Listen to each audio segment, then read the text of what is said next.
When the dog started barking below me, I knew that if I made a single sound, even one breath too loud, my life would end inside the walls I had built with my own hands. I was pressed between brick and timber, sweat running down my spine, listening to Master Thomas Caldwell shout my name. He owned not just my body, but the air I breathed. They were searching every room. They were offering money for my capture. And all the while, I stood hidden above them, a slave turned ghost, knowing that if they found me, my wife and children would be sold before my body was even cold. My name is Marcus. I am 26 years old. I was born enslaved in Georgia. And at that moment, in the summer of 1857, I was standing inside the walls of a mansion in Augusta, waiting to find out whether knowledge would save my family or bury us all. I did not disappear because I was brave. I disappeared because 2 days earlier, I heard my master calmly decide to erase my life. I was working in his library, my hands covered in sawdust, fitting walnut shelves for his books, when I heard him speaking in the hallway to a man whose voice I did not recognize. I tried not to listen. Slaves who listen do not live long. But then I heard my own name, spoken the way one speaks of property. Thornton in Mississippi wants Marcus, Caldwell said. $5,000. I'd be a fool to turn it down. I remember the sound of my heart when he said it. Not loud, heavy, like something sinking. The other man asked about my family. Caldwell answered without hesitation. They belong to the Hendersons. I'm selling Marcus alone. Alone. That word meant Mississippi. It meant chains I could not run from. It meant my wife Sarah raising our children with only stories of my face. It meant my son Samuel growing up not knowing the sound of my voice. I finished my work that day, because that is what slaves do when they are being destroyed quietly. I measured, I cut. I nodded yes, sir. And while my hands moved, my mind searched for something it could hold on to. I was not always owned by Thomas Caldwell. I was born in 1831 on a cotton plantation outside Augusta, owned by Colonel Harrison. My father, Joseph, died when I was 5, crushed under a wagon wheel during harvest. No investigation, no questions. My mother, Rebecca, raised me alone after that. She worked the big house and taught me the one thing Georgia law said I should never have: how to read. She taught me at night, whispering letters into dirt by candlelight, always listening for footsteps. Knowledge is the only thing they can take, she used to say, but only if you hide it.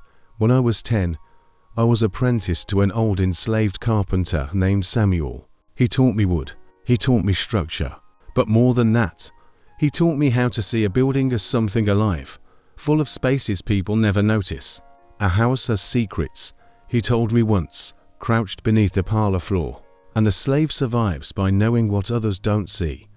I remembered those words when Colonel Harrison died in 1853 and his estate was sold off piece by piece, including us. My mother was sold to Savannah. I never saw her again. I was purchased by Thomas Caldwell for $800 because I was young, skilled, and quiet. He wanted a mansion built on Green Street, something grand enough to announce his importance. For 2 years, I built it. Every wall, every floor, every staircase. And as I built what he demanded, I also built what he never asked for. Hollow spaces where insulation should have been. Narrow passages along chimney flues. Small openings hidden behind baseboards and moldings. I did it carefully, subtly, not because I knew I would need them, but because my body understood danger even when my mind did not name it yet. By 1855, the house was finished. By 1857, I had a wife and 2 children who lived only 3 streets away and might as well have lived on another continent. I saw them on Sundays by the Savannah River and held them like time was already trying to steal them from me. When Caldwell spoke of selling me to Mississippi, that fear became real. Running north would mean abandoning them. Begging would mean nothing. And so, when the house fell silent 2 nights later, I opened a false panel behind a bookshelf I had built and stepped into the dark. That was how I became the man inside the walls. The first morning I hid, Caldwell realized I was gone. He sent Briggs. He sent dogs. He shouted my name until his voice cracked. He offered a reward, but the dogs could not find me because my scent lived in that house. I'd worked there 4 years. I was inside its bones now. By day, I stayed still in the attic, hidden behind old furniture, sweating, starving, listening. By night, I moved through the passages I had created, stealing crumbs of food, learning how sound traveled through timber. On the 3rd day, hiding behind the walls of Caldwell's study, I heard him speak of things I was never meant to hear. False walls, modified chimney flutes, shipments from Charleston, goods moved unseen to the river. And as I listened, pressed into the darkness, something inside me shifted. Caldwell had secrets buried inside the house I built. Secrets big enough to kill 4. Secrets big enough to sell me away before I learned too much. And for the first time in my life, I realized I was not just hiding from power. I was standing inside it. I stayed where I was long after Caldwell left the study, my muscles screaming from holding the same position, my throat dry from breathing shallow air that tasted like dust and soot. The house settled around me as evening came on, wood cooling, nails ticking softly, the mansion exhaling the heat of the day. Below me, life resumed its careful order. Plates clinked, chairs scraped, someone laughed. Caldwell's world went on as if nothing had happened, as if a man had not vanished into his walls, as if a family had not been placed on the edge of being torn apart. That was the first lesson the house taught me during those days. Power does not feel urgent to the people who hold it. Hunger feels urgent. Fear feels urgent. Love feels urgent. But power is patient. It assumes tomorrow belongs to it. I did not have the luxury of patience. By the 4th day, my body began to betray me in small ways. My legs cramped when I stayed crouched too long. My shoulders burned from pressing into narrow spaces. My stomach twisted into a dull, constant ache that never fully faded, even after I ate the crumbs I stole at night. I learned quickly how loud the body can be when it wants to live. A cough can sound like a gunshot in silence. A sneeze can end a life. I learned to press my tongue against the roof of my mouth when my throat itched, to breathe through my nose until my chest felt like it might split, to let pain sit inside me without reacting. Pain, I discovered, was manageable. Panic was not. Panic makes you move. Movement gets you seen. So I let the pain stay. I treated it like another wall. At night, when the house slept, I moved again. I slid through the hollow passages with the care of a man crossing thin ice, counting steps, remembering angles, keeping my weight low. I stole food in amounts so small they could be explained away as mice or carelessness. I drank water slowly, carefully, because a stomach that growls is a traitor. Once, while I was crouched near the kitchen, I heard the servants whispering about me. They wondered if I had been caught. They wondered if I had made it north. One of them said, softly, that if I had run, she hoped I made it. The other said nothing. Silence can mean many things. I returned to the walls before dawn and waited for daylight to burn itself out again. On the 5th day, the house gave me more than fear. It gave me clarity. I positioned myself behind the walls of the study again, because that room was where Caldwell thought and planned. Men like him do not confess their worst acts in public spaces. They confess them where they believe they are alone. That afternoon, Caldwell entered with his wife, Margaret. Her voice was sharp, impatient, already irritated before the argument even found its shape. They spoke about money, about expenses, about Europe, about furniture. It sounded ordinary, almost dull, until Caldwell said a name that made my blood slow. Henderson, Sarah's master. The Henderson situation is resolved, Caldwell said. His voice was flat, satisfied. Margaret asked what he meant. What needed to be done, he answered. He discovered things he should not have known. He tried to use it against me. I arranged for an accident. Margaret inhaled sharply. Thomas, she said. And for the first time, there was fear in her voice. What did you do? What was necessary? Caldwell replied. He fell down the stairs in his own house last night. Broke his neck. Tragic. My vision tunneled. The walls seemed to press closer. Henderson was dead. The man who owned my wife and children was dead, and Caldwell spoke of it like a business inconvenience. Margaret asked about the estate. Caldwell answered easily. It will be liquidated. House, furniture, slaves, everything sold at auction next week. He paused, then added, almost thoughtfully, I may purchase Sarah and the children myself. It would be convenient. I felt something inside me tear open, slow and deep. Sarah, Grace, Samuel, sold like objects, bought by the man who murdered their owner, used as leverage over me, whether I was alive or not. I bit down on the inside of my cheek until I tasted blood, because if I made a sound in that moment, the walls would not save me. Rage is loud, grief is loud. I forced them both to stay silent. When Caldwell and Margaret left the room, I stayed where I was, shaking, my body finally demanding acknowledgement. The house had crossed a line. Caldwell was not just a man willing to separate families. He was a murderer. He was hiding crimes inside the structure I had built, and he was about to place my family directly into his hands. By the 6th day, fear had transformed into something harder, colder. Fear makes you hide. Coldness makes you plan. I listened again, carefully, when Caldwell met with his partner from Charleston. The man whose name I learned was Whitfield. They spoke of shipments, of bribes, of federal authorities growing more aggressive, of hanging if they were caught.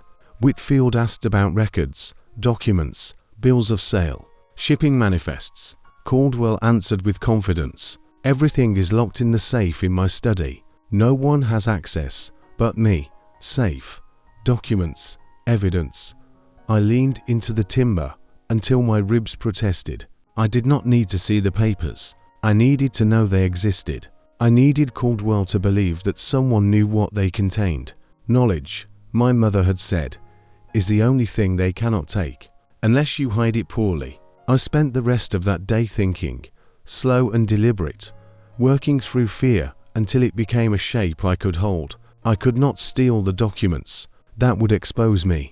But I did not need to steal them. I had heard enough names, enough places, enough methods, enough truth to terrify a man who believed himself untouchable. On the 7th night, I knew it was time to leave the walls. If I stayed longer, suspicion would sharpen. If I vanished forever, Caldwell would move on, and my family would still be sold. I needed him confused, relieved, careless. I needed him to believe I was a foolish slave who had wandered and returned. I waited until the house slept, then moved for the last time through the passages I had built. I exited through the basement, through an opening hidden behind stored furniture, and climbed out a window I had quietly unlatched days earlier. Outside, I walked into the woods and deliberately left tracks, circling wide before turning back toward the road. When morning came, I walked up to Caldwell's gate filthy, exhausted, and silent, wearing the same clothes I had disappeared in, now torn and stained. Briggs saw me first. Caldwell came running, fury written across his face. "Where have you been?" he shouted. I lowered my eyes. I played my part. "Lost, master," I said. I couldn't find my way back. He whipped me for it. 10 lashes. I did not cry out. Pain was familiar. What I carried back into the house afterward was not fear. It was certainty. I knew what Caldwell had done. I knew what he was hiding. And I knew that, if knowledge could build a house, it could also tear a man apart. I went back to work the same day they tore my back open.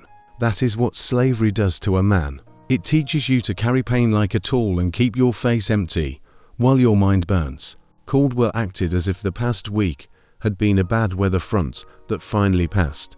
He wanted his shelves finished. He wanted his doors to close properly. He wanted his polished life restored. And I gave him what he wanted with hands that shook only when no one was looking. I kept my eyes down. I spoke when spoken to.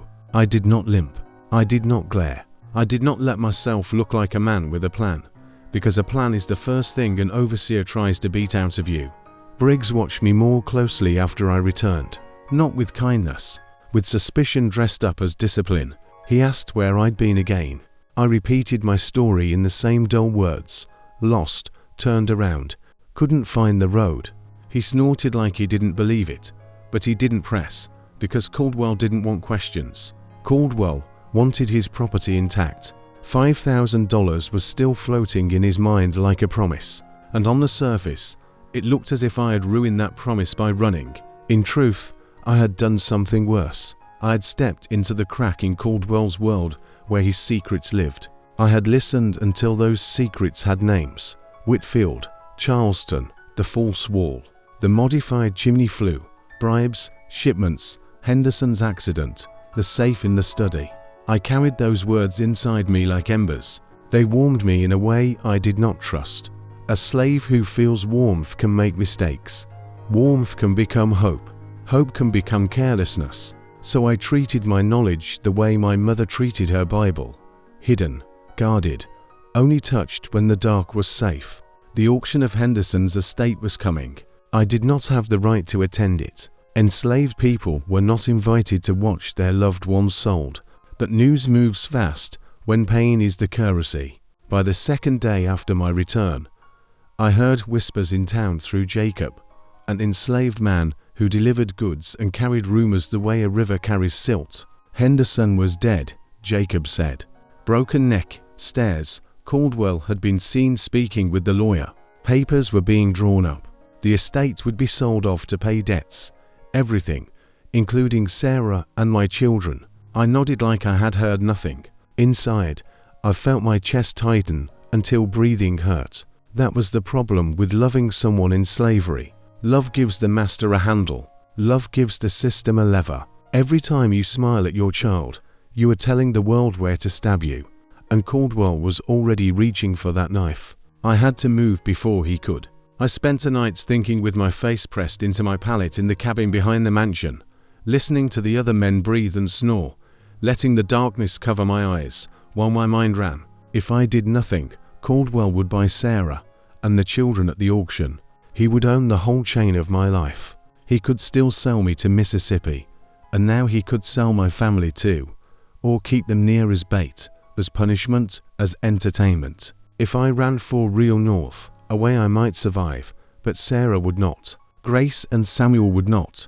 A man can live with many kinds of suffering, but the kind where your child is crying for you in a yard you can't reach will hollow you out until you're only a body carrying regret. I could not do that. So the plan I had begun forming inside the walls had to become real in the open air. Not the whole truth. Not a confession.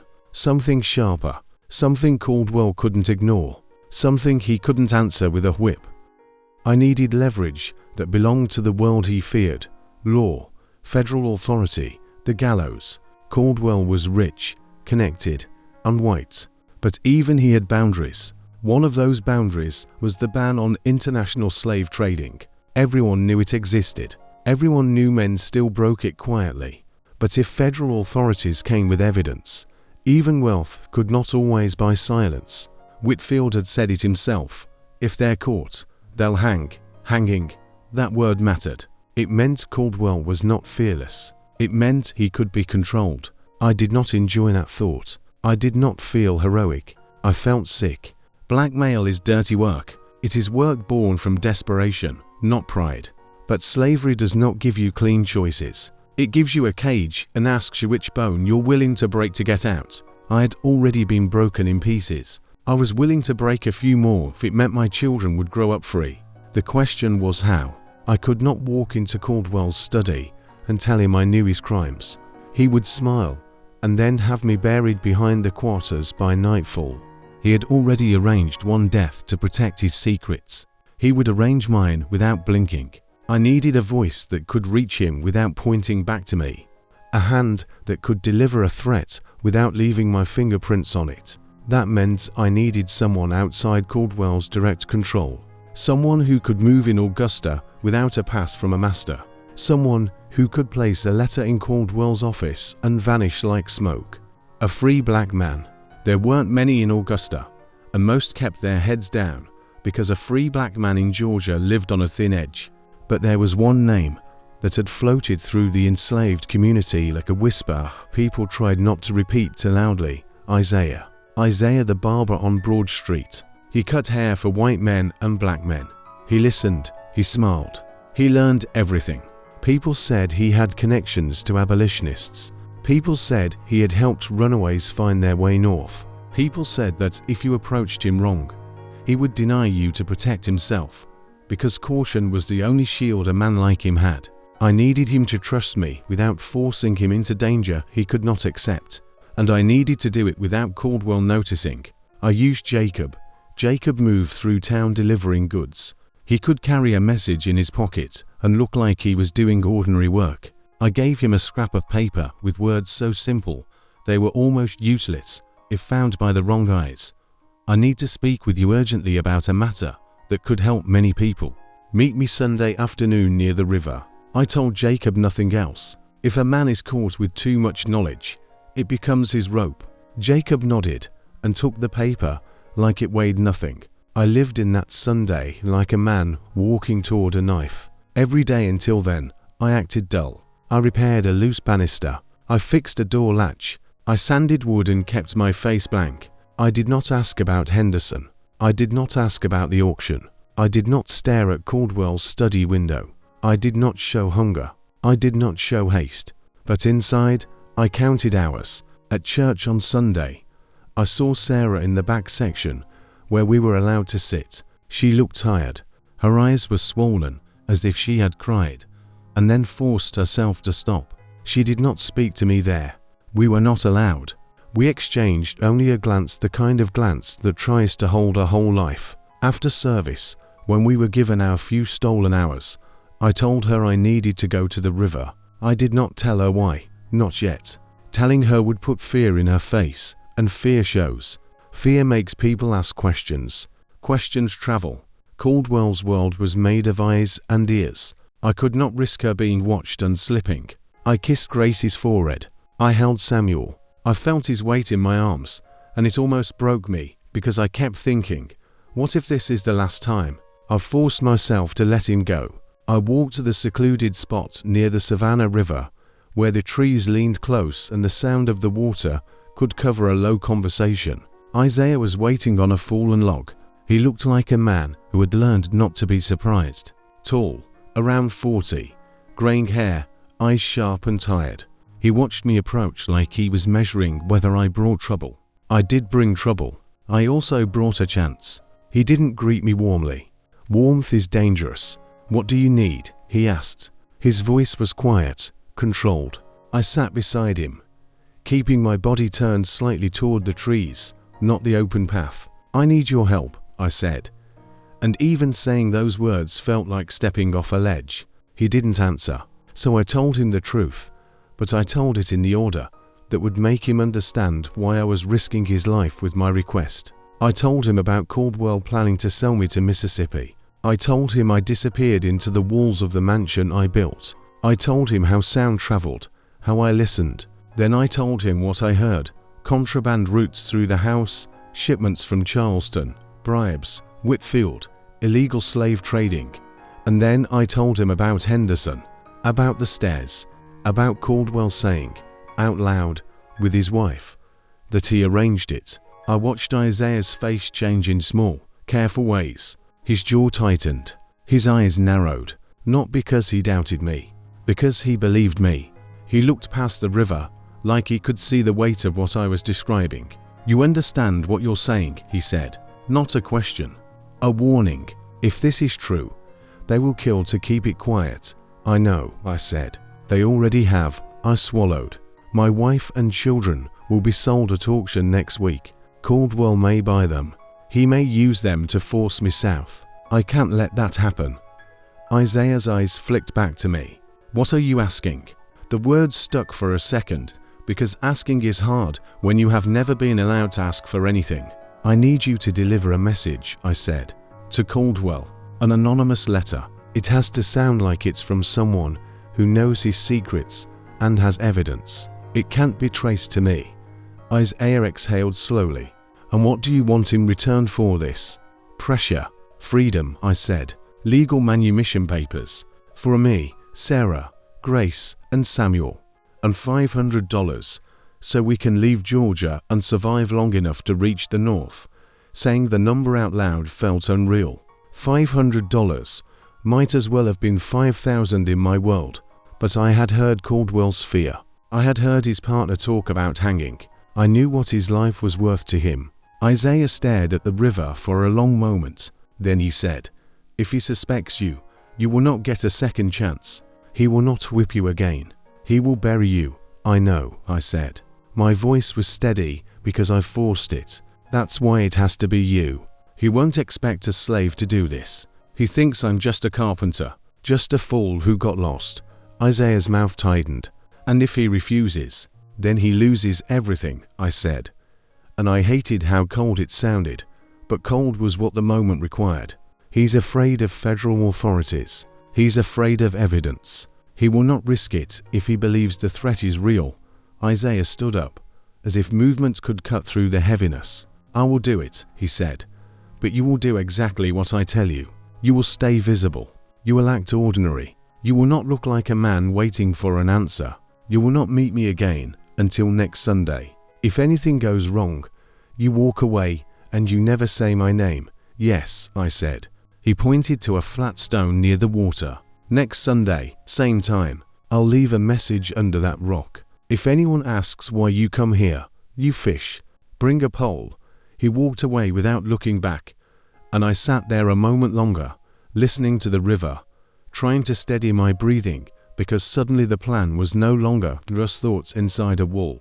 It was out in the world, moving through another man's hands. 3 days later, Isaiah delivered the letter. I did not see him do it. That was the point. But I saw the effect. I was repairing a window latch on the first floor when I noticed Caldwell's carriage return early from town. He moved fast through the front hall, not with anger, but with something that looked like panic trying to wear a gentleman's coat. He went straight to his study and slammed the door. I listened through the wall as he paced, back and forth, back and forth. I heard the scrape of his boots. I heard drawers pulled open. I heard papers rustle. I heard him curse under his breath, a sound I had never heard from him in public. Then I heard a glass pour, then another. He was drinking to steady himself. He was afraid, and fear is loud in a man who has never had to fear anyone beneath him. That night, I slipped into the wall space behind the study and listened as he read the letter aloud to Whitfield, who arrived later, his voice sharp with alarm. The letter was simple, direct, and full of specific detail, the kind of detail that makes a man's skin go cold, because it cannot be guessed. Isaiah had written it exactly as we discussed: the shipments from Charleston, the false wall in the basement, the modified chimney flue, the bribes to customs officials, Whitfield's name, the murder of Henderson. It promised evidence. It promised federal authorities. It demanded manumission papers for Marcus, Sarah, Grace, Samuel, and $500. And it gave a signal: hang a white cloth from the study window tomorrow morning if you agree. Caldwell's voice sounded wrong as he spoke. Smaller. Who knows? He kept asking. How could anyone know? Whitfield's answer was harsh. It doesn't matter how. It matters that they do. If this reaches the authorities, we're dead, Caldwell paced. Maybe it's a bluff. It's not a bluff, Whitfield snapped. No one bluffs Henderson's death unless they're sure. Caldwell went silent. Silence from a man like him is the moment he calculates what parts of his life he is willing to cut off to save the rest. I stayed in the darkness and waited.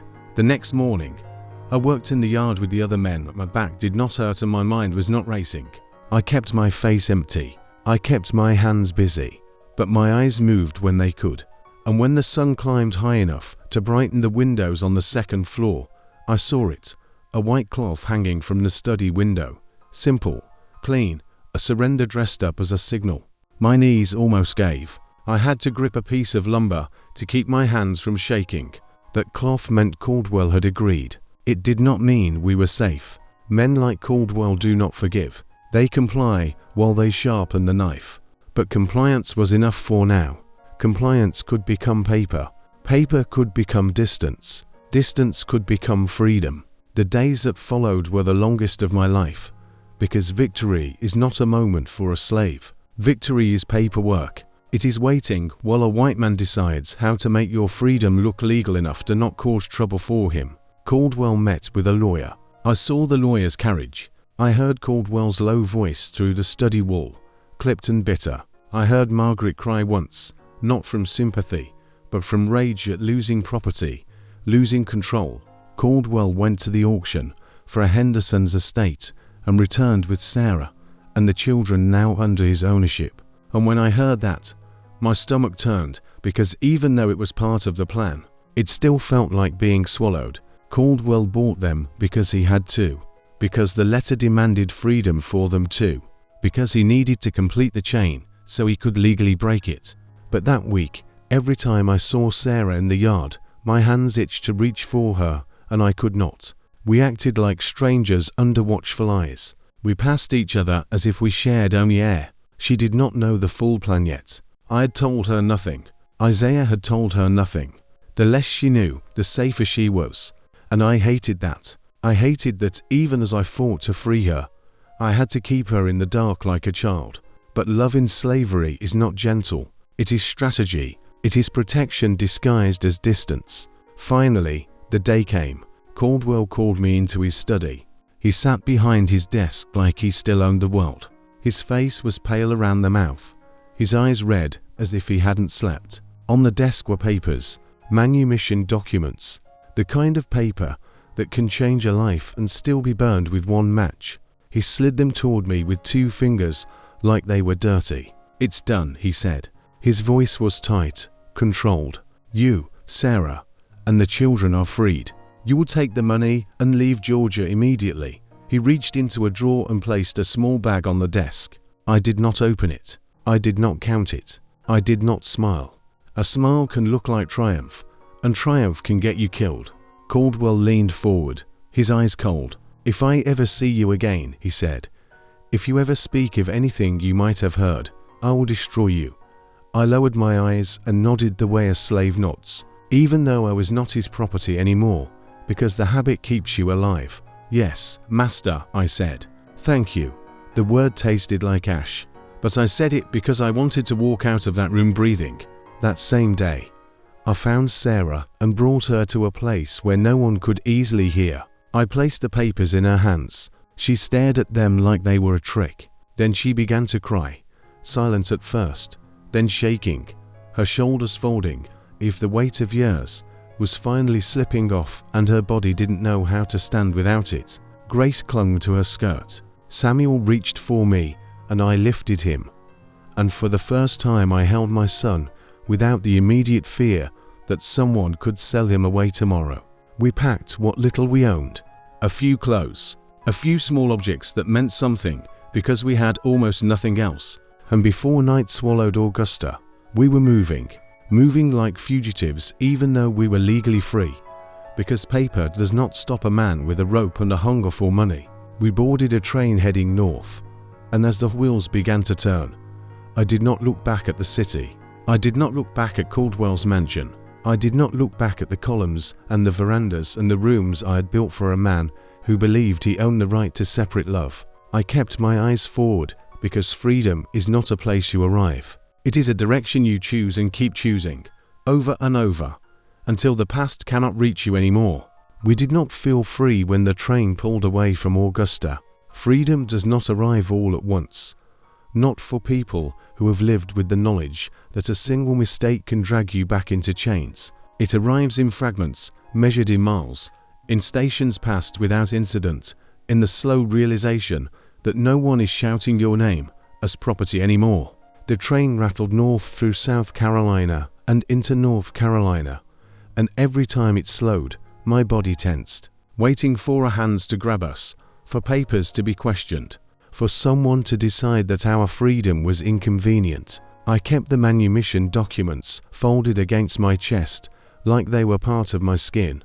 I checked Sarah's face constantly, watched Grace sleep with her head against her mother's shoulder, felt Samuel's small weight rise and fall with each breath. The sound of the wheels on the tracks became a rhythm I clung to, because it meant we were still moving. We traveled mostly at night, when we could, changing conveyances, when Isaiah's contacts advised it, moving in ways designed to leave no clear trail. In some places, free black people warned us not to linger.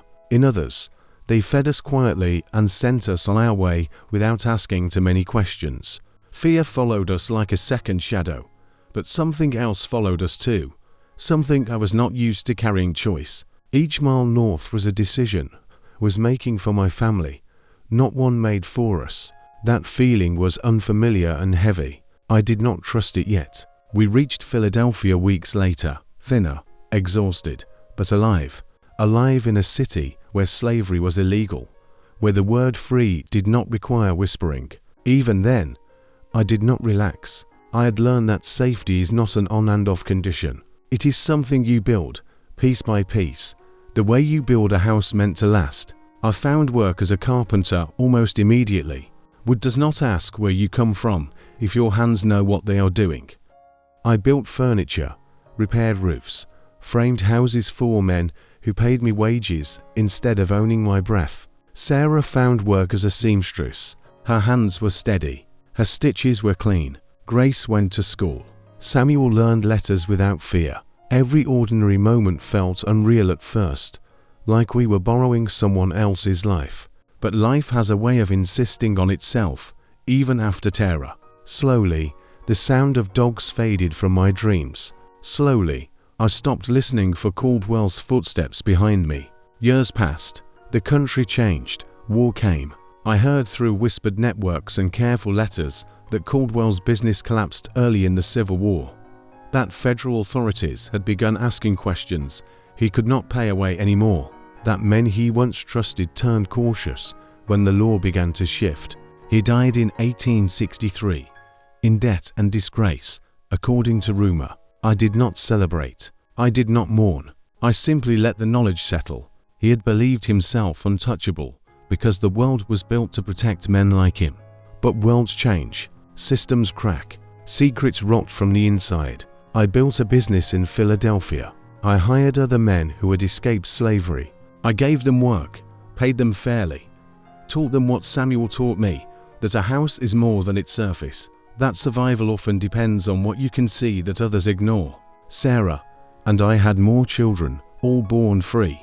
Sometimes, late at night, when the city was quiet and my hands ached from honest labor, I thought about the mansion on Green Street, about the spaces inside it that no one ever noticed, about how close I came to disappearing forever, without a grave, without a name spoken again. I thought about my mother tracing letters in dirt, about Samuel crouched beneath a floor, showing me the hidden world, about how knowledge had passed through hands meant to be empty and turned into something sharp enough to cut iron. I did not become a hero. I did not overthrow a system. I survived it. I learned how it worked from the inside and used that understanding to pry my family loose. That is the truth of my story. Resistance is not always loud. Sometimes it is silent, cramped, and terrified, pressed between walls, listening carefully while powerful men confess their crimes out loud. Sometimes freedom begins in the narrowest space imaginable. When a man with nothing left to lose decides to pay attention, freedom did not erase the walls from my mind. Even in Philadelphia, even years later, I still measured rooms without meaning to, still noticed where a floor sagged, where a wall sounded hollow when I tapped it, where a door frame hid space behind careless plaster. Survival rewires you. It teaches your eyes to keep working long after danger has passed, because danger does not announce when it plans to return. In the early months after our escape, I slept lightly, waking at small sounds, checking locks twice, standing in the dark with my hand on the door frame if I was still listening for Caldwell's boots or Briggs's voice calling my name. Sarah noticed. She never mocked it. Trauma, like slavery, teaches silence. She would place her hand on my back when I woke drenched in sweat, her palm steady, grounding me in a place where no one could legally own us anymore. But legality and safety are not the same thing. Free black people disappeared in the North too. Kidnapped, dragged south, sold back into bondage despite papers, despite witnesses, despite truth. We lived with that knowledge always present, an unspoken rule that we did not wander alone, that we stayed near those who knew us, that we learned which streets were safe and which were not. Philadelphia gave us room to breathe, but it did not give us forgetfulness. I did not want forgetfulness anyway. Forgetting is how the past repeats itself. I wanted memory sharpened into purpose. Work gave me that. I built with care because care was something slavery had tried to erase from me. I chose good wood. I measured twice. I taught apprentices the way Samuel taught me, not just how to cut and join, but how to think, how to notice. I paid them wages and told them why. No man works well when he's owned, I would say, and some nodded, and some looked at me like they were afraid to agree out loud. Over time, word spread. Freedmen came to me looking for work, for advice, for a place to stand without fear of being chased. I helped when I could. Sometimes that meant building a bed. Sometimes it meant listening. Sometimes it meant nothing more than telling a man that the habits he learned in slavery were not weaknesses, just tools shaped by pain. Grace grew quickly. She learned to read with a hunger that reminded me of my mother. Samuel learned numbers first, counting everything he touched, as if measuring the world would make it safe. I watched them and felt the strange ache of joy mixed with grief for the years that had been stolen before they ever began. On quiet evenings, when the city softened and the lamps cast long shadows on the street, my thoughts sometimes drifted south without permission. I thought of Augusta, of Green Street, of the mansion still standing, filled with rooms I knew better than any man who had ever owned it. I wondered if Caldwell ever stood in his study after we left and felt the house watching him. I wondered if he ever hesitated near the bookshelf where the false panel hid, if his hand ever hovered near the wall like he sensed something moving behind it. Fear has a way of haunting even the powerful. I heard more details as the years went on. Pieces of Caldwell's fall carried north by the same networks that had once carried hope. His partners turned cautious as the war drew nearer. The Charleston routes became dangerous. Ships were seized. Bribes failed. Men who had sworn loyalty began to talk when survival demanded it. Caldwell was questioned. He paid lawyers. He sold property. His mansion, the one he built to enhance his dominance, became an expense instead of a trophy. There was no grand trial that I know of, no public confession where his crimes were laid bare for all to see. Power rarely collapses in a single moment. It erodes, it rots, it eats itself from the inside. By the time he died in 1863, the man who once believed he could buy silence with a whip and fear with money was reduced to whispers and debt. I did not feel satisfaction. I felt confirmation. Systems that depend on secrecy and cruelty eventually consume the people who build them. I did not tell my children the full story while they were young. Children deserve a world larger than terror. But I did not lie to them either. When they asked where we came from, I told them the truth in pieces they could carry. I told them about Rebecca teaching me letters in dirt, about Samuel showing me how to see hidden things, about a house that became a weapon because knowledge turned it into one. I wanted them to understand that intelligence is not just something you learn from books. It is something you practice by paying attention, by questioning what others accept as normal. As they grew older, I told them more about Caldwell, about the walls, about the days I spent listening, starving, sweating, afraid to breathe. I watched their faces harden and soften at the same time, anger and understanding finding balance. I told them because memory is a responsibility, because stories untold can become lies when the world decides to rewrite them.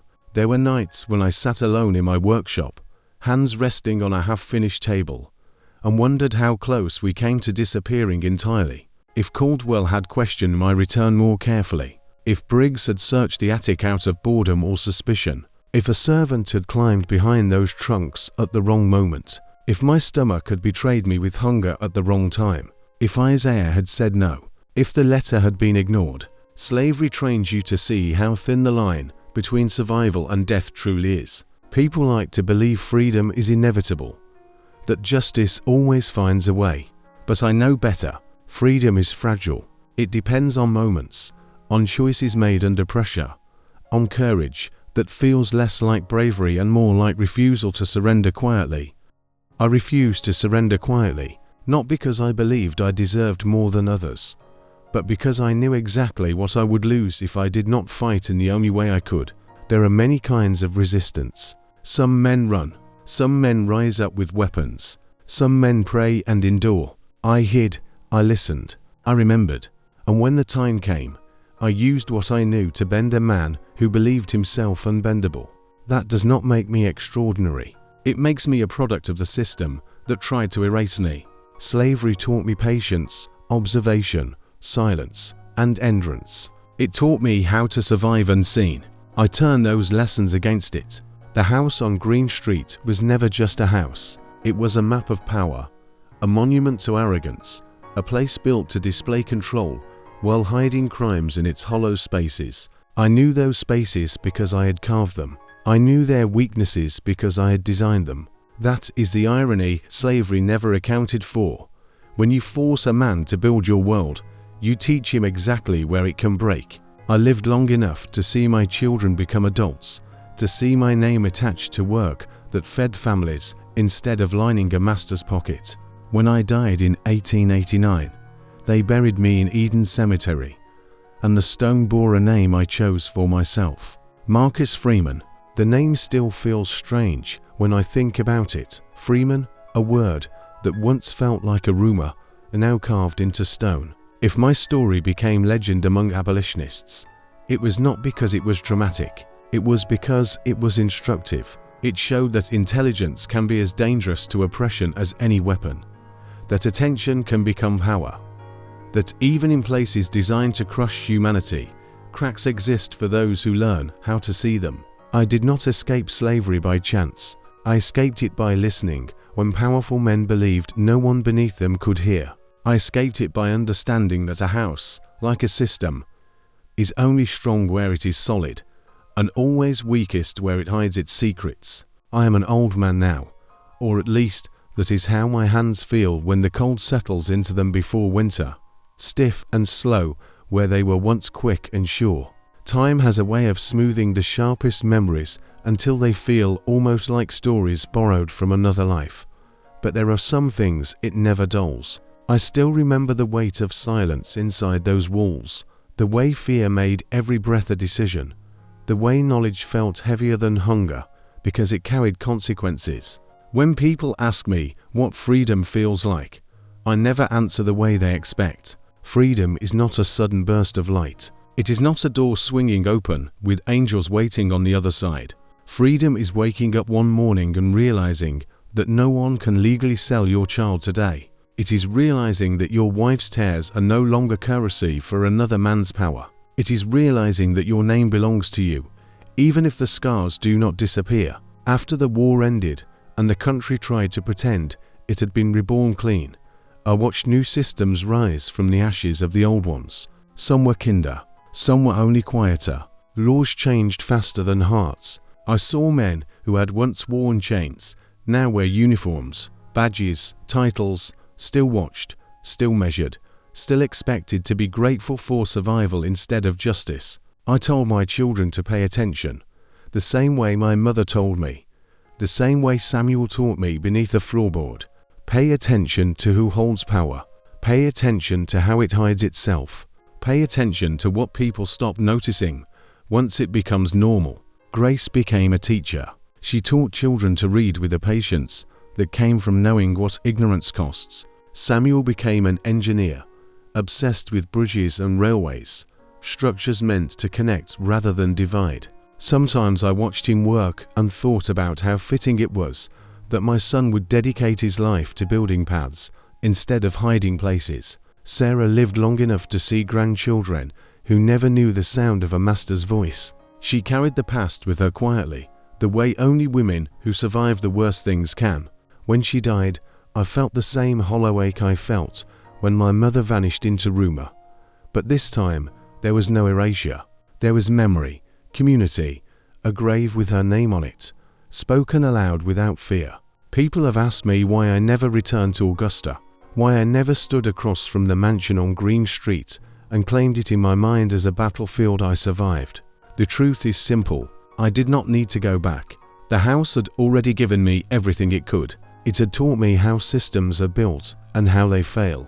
It had shown me that arrogance creates blind spots, and that silence, when chosen instead of forced, can be a weapon.